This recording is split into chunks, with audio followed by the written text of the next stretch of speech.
Welcome वेदिशियंस। तो आज हम पढ़ेंगे क्लास 10 की बायोलॉजी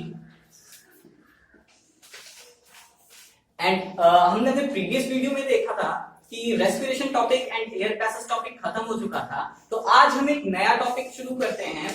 देखते हैं कि न्यूट्रिशन इन प्लांट्स भी खत्म हो गया था, तो अब हम देखते हैं कि अमीबा एक यूनिसेलुलर ऑर्गेनिजम्स में न्यूट्रिशन किस तरह होता है। प्लांट्स तो मल्टीसेलुलर होते हैं, इतने बड़े होते हैं, बट एक यूनिसेलुलर ऑर्गेनिज्म जिसको आप अपने आंखों से देख भी नहीं सकते, वो आकर किस तरह का न्यूट्रिशन लेता है, फूड को डाइजेस्ट करता है।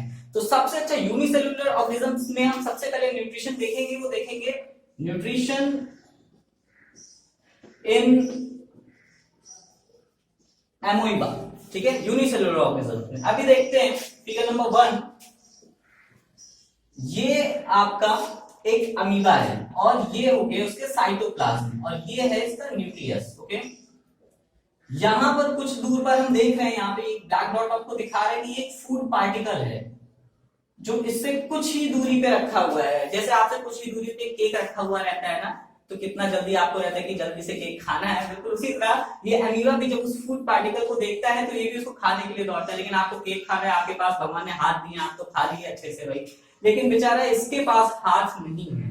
तो हाथ नहीं है तो कैसे खाएगा फूड को? देखते हैं। ये एक्चुअली एक फॉल्स फीड बनाता है। देखते हैं उसको क्या कहते हैं। दूसरे फिगर में देखिए कि इस अमीबा ने अपना शेप चेंज कर लिया है और ये फूड पार्टिकल देखिए इसके कितने पास आ गया है। और ये जो दो फिंगर लाइक प्रोजेक्शंस बने हैं, इसको कहा जाता है pseudopodia. What does that mean? Pseudo means fake, podia means feet या लेग या हैंड कह सकते हैं, लिम्ब कह सकते हैं। पोडिया को एक्चुअली लिम्ब कहते हैं, फेक लिम्ब। तो इसको फॉल्स फीट भी कई जगह कहा जाता है। तो जिस तरह आप अपने हाथों से खाना खाते हो, ये किसके वजह से खाता है? स्यूडोपोडिया के द्वारा खाता है। तो ये दो फिगर्स आपको दिखा रहे हैं कि किस तरह एक यूनिसेलुलर ऑर्गेनिज्म भी अपना न्यूट्रिशन डेराइव करता है। ठीक है, अब देखते हैं इसका जो स्यूडोपोडिया सिर्फ फूड लेने के काम में ही नहीं, कुछ और भी इसके काम है। जैसे एक काम इसका लोकोमोशन भी है। देखो उसके बाद क्या होता है तीसरे में, देखो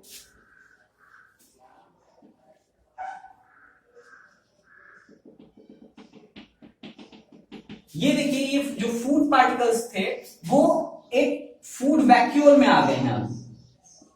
अब इसके साइटोप्लाज्म में वो फूड पार्टिकल यहां पर आ गया है और वहां पे डाइजेशन की प्रक्रिया शुरू होती है और एट लास्ट में इसका एक्सक्रीशन, जो वेस्ट मटेरियल होता है, वो डिफ्यूजन के through,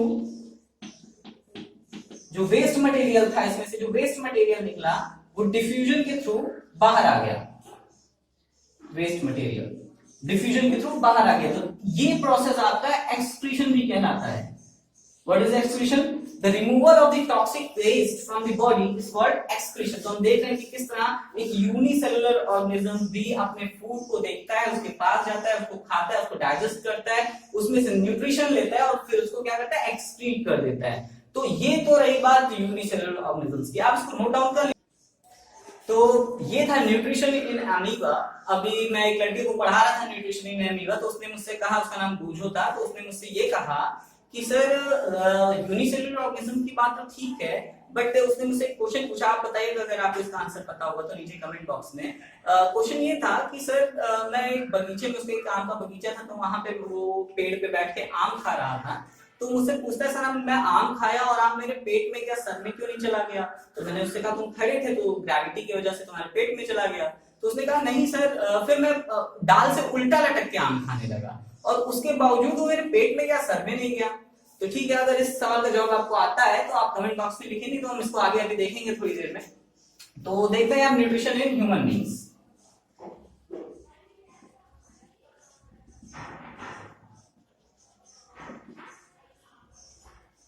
nutrition in human beings कि हमारे अंदर न्यूट्रिशन किस तरह से डाइजेशन होता है, न्यूट्रिशन हम देखते हैं, इस चीज को देखते हैं।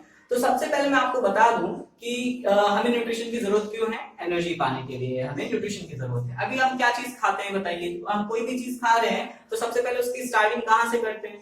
अब ये मत कहना किचन से करते हैं। हम लोग अपना जो भी चीजें खाने का उसको लिए और सबसे पहले माउथ में रखते हैं। ठीक है, ओरल कैविटी जो हमारी, इसको ओरल कैविटी कहा जाता है।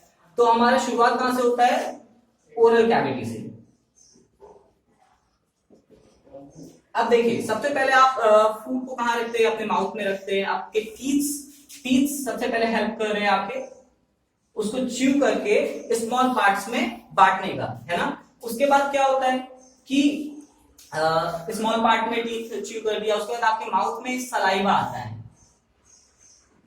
सलाइवा आता है ना।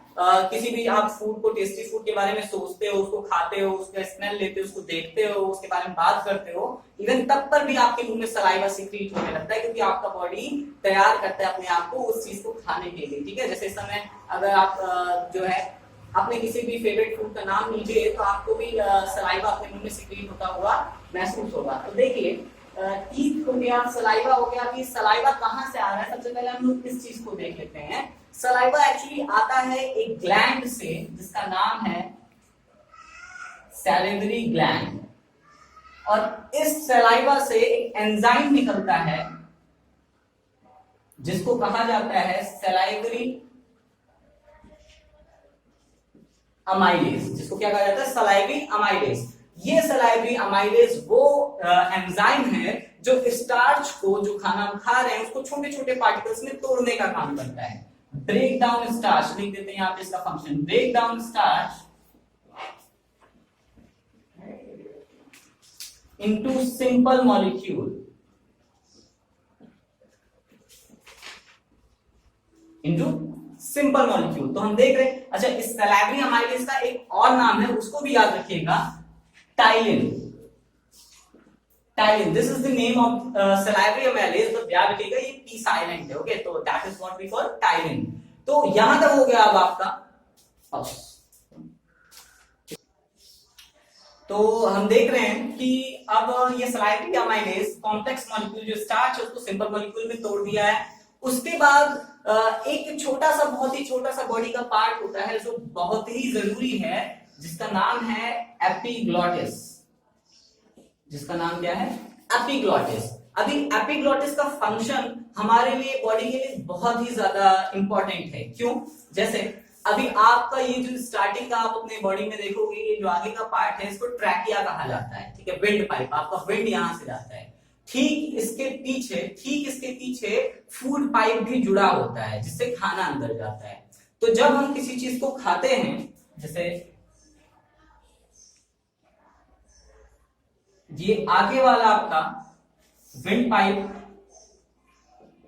और ये पीछे वाला आपका फूड पाइप, और यहां पर लगा रहता है एपिग्लॉटिस। तो हम जब किसी भी चीज को खाते हैं तो ये एपिग्लॉटिस क्या करता है? इस विंड पाइप के एरिया को ब्लॉक कर देता है, ताकि जो खाना है वो कहां पे चला जाए? फूड पाइप में चला जाए। वरना खाना को तो आप गूगल मैप उसमें नेविगेटर लगा के भेज नहीं रहे हो कि हम उसको यहाँ पे नेविगेट कर दिए तो डायरेक्ट पेट में ही जाएगा, वो फूड पाइप में ना जाके विंड पाइप में जाएगा। तो ये कौन हेल्प करता है? ये हेल्प करता है epiglottis, this very little organ. This very little organ navigate the food to the food pipe and not to the wind pipe. तो ये इसकी इंपॉर्टेंस है। ओके क्लास, आज के लिए बस इतना ही। हम लोग फिर जल्दी मिलेंगे। Till then take care, thank you.